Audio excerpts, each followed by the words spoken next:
Hi అండి. ఈరోజు నేను క్యాలీఫ్లవర్ నిలవ పచ్చడి చేయబోతున్నాను. దానికోసం నేను 2 క్యాలీఫ్లవర్లు అయితే తీసుకున్నాను. వాటిని ముక్కలుగా కట్ చేశానండి రెండిటిని.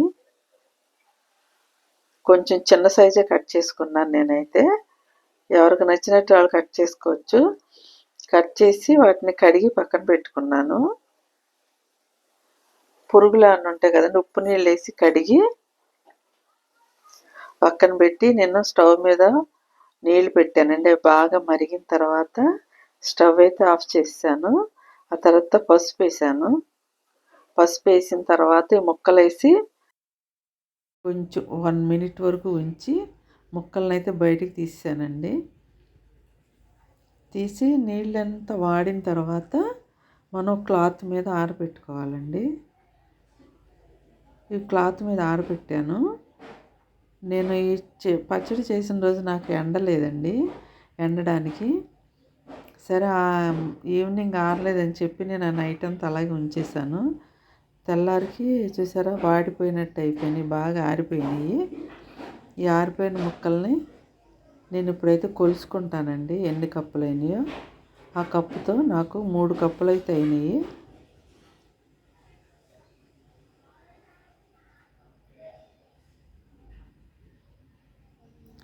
క్యాలీఫ్లవర్ పచ్చడి చాలా టేస్టీగా ఉందండి చేసిన తర్వాత. మనకి ఆవకాయ పచ్చడి ఎలా ఉంటుందో సేమ్ అలాగే ఉంది టేస్ట్. చాలా బాగుందండి టేస్ట్ అయితే.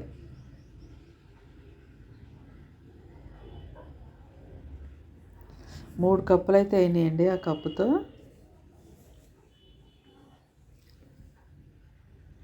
ఆ 3 కప్పులకి సరిపడినంత నేనైతే కారం, ఉప్పు అన్నీ తీసుకుంటున్నాను. ఇప్పుడు ముందుగా ఆవాలు, మెంతులండి. నేను చూపించిన స్పూన్తో 2 స్పూన్లు ఆవాలు, 1 స్పూన్ మెంతులు అయితే తీసుకున్నాను. అవి దోరగా ఫ్రై చేయాలి. దోరగా ఫ్రై చేసిన తర్వాత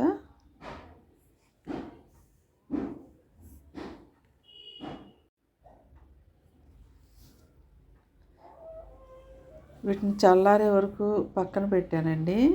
ఇప్పుడు నాకు 3 కప్పులు ముక్కలకి 1 కప్పు కారం అయితే తీసుకున్నాను. అలాగే 1 కప్పు ఆయిల్ అండి. ఇది వేరుశనగ నూనె అయితే తీసుకున్నాను. ఈ ఆయిల్ పోసేసి బాండీలో తాలింపు అయితే చేస్తానండి. ఇప్పుడు ఆయిల్ అయితే కాగింది. ఒక 2 స్పూన్ల ఆవాలు, 1 స్పూన్ జీలకర్ర వేసానండి తాలింపుకి. అలాగే పచ్చెనగపప్పు, చాయపప్పు, అది మీ ఇష్టం అండి. మీకు నచ్చితే వేసుకోవచ్చు, లేదంటే దాన్ని స్కిప్ చేసేయచ్చు. కరివేపాకు, అలాగే ఎండుమిర్చి,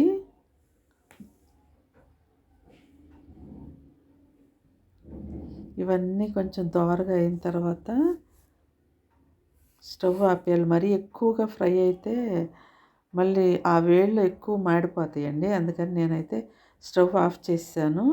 ఆపేసిన తర్వాత నేను ఒక పెద్ద వెల్లుల్లిపాయ అయితే దాన్ని మిక్సీలో వేసి అలా చేసుకున్నానండి. మరీ పేస్ట్ లాగా కాదు, కొంచెం కచ్చపచ్చ చేసి ఈ తాలింపులు అయితే వేసేసాను. చివరిగా కొంచెం ఇంగువ కూడా వేసానండి ఆ తాలింపులో. మీకు నచ్చితే వేసుకోవచ్చు, లేదంటే అది కూడా మానేయచ్చండి. ఇవన్నీ వేసి ఈ నూనె ఆరే వరకు పక్కన పెట్టాను. ఇప్పుడు 1 కప్పు కారం తీసుకున్నాను కదండి, 1/2 కప్పు అయితే సాల్ట్ తీసుకున్నాను. సాల్ట్ ఒకవేళ సరిపోకపోతే మళ్ళీ తర్వాత వేయచ్చు అనే ఉద్దేశంతో నేను కొంచెం తక్కువే తీసుకున్నానండి. అలాగే దోరగా వేయించాను కదా ఆవాలు, మెంతులు, ఆ పౌడర్ కూడా వేసాను. పౌడర్ చేసింది ముక్కలు కూడా వేసి ఈ పౌడర్స్ అన్నీ ముక్కలకు పట్టేటట్టు ముందు బాగా కలుపుకోవాలండి. బాగా కలిపిన తర్వాత నిమ్మరసం నేను ముందు పెద్ద సైజేనండి, ఒక 6 నిమ్మకాయలు అయితే తీసాను. రసం 6 నిమ్మకాయలు కలుపుతున్నాను ఇప్పుడు దీంట్లో.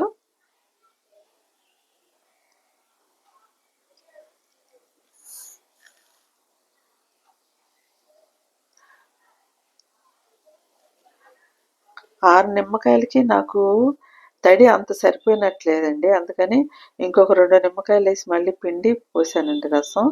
మొత్తం 8 నిమ్మకాయలేసినట్టు.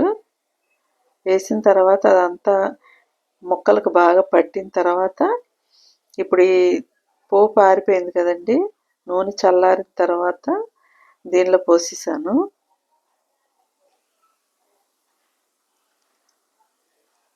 పోపు అవన్నీ వేసిన తర్వాత పచ్చడి భలే స్మెల్ వచ్చిందండి, మంచి స్మెల్. ఇవి మొత్తం అంతా కలిపి పట్టించేసాను.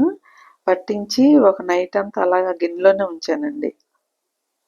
నెక్స్ట్ డే నేను చూసినప్పుడు బాగా నూనె తేలుంది, కానీ ఆ వీడియో క్లిప్ మిస్ అయిపోయిందండి.